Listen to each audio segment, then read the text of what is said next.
Hi అండి అందరికీ నమస్కారం. Welcome back to my channel. ఈరోజు మళ్ళీ మీ ముందుకొచ్చేసాను ఒకసారి కొత్త వంటతో.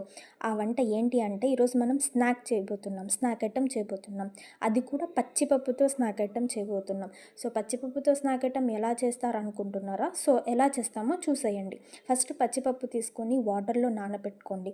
కొంచెం సేపు అయ్యాక వాటిని ఇలా వాటర్ అంతా తీసేసి కొంచెం సేపు చూసారా అలా పచ్చిపప్పు ఉబ్బేదాకా ఉంచుకొని పక్కకు పెట్టుకొని కొంచెం సేపు ఆరబెట్టుకోవాలి. కొంచెం సేపు ఆరబెట్టుకున్న తర్వాత మనం కడాయిలో ఆయిల్ తీసుకోవాలి. ఆయిల్ పోసేసుకొని అది వేడెక్కేంత వరకు ఆయిల్ బాగా వేడెక్కేంత వరకు ఉంచుకోవాలి. లేకపోతే పప్పనేది ఇట్లా మి మిటమిటలాడేలాగా రాదనమాట. కరకరలాడేలాగా రాదు. సో, ఆయిల్ బాగా వేడెక్కేంత వరకు ఉంచుకొని, అప్పుడు మనం డైరెక్ట్‌గా ఎయకుండా ఇలా అటుకులు వేయిస్తారు, అవి వేయిస్తారు కదా! ఇలా ఒక జల్లెడలా తీసుకొని దాంట్లో పెట్టి ఏయించుకుంటే, మనకి పప్పులు బాగా కరకరలాడేలా అవుతాయి. చూసారా అన్నీ ఏయించుకుంటే చివరికి ఎలా అవుతాయో ఇలా అవుతాయి. సో, వీటిలో కొంచెం మనం ఏం చేయాలంటే తర్వాత ఉప్పేసుకొని, తర్వాత కొంచెం కారం ఏసుకొని, బాగా వాటిని కలిపేసుకుంటే చాలా అంటే చాలా రుచిగా ఉంటుంది. వీటిని మనం మిక్చర్‌లో గానీ, లేకపోతే ఏదన్నా కారాల్లో కానీ, చుడువాలో కానీ వాటిల్లో మిక్స్ చేసుకొని తింటే చాలా బావుంటది. ఇవి బేకరీస్‌లో గూడా అమ్ముతారు. అందరికీ ఎలా చేయాలో తెలీదు.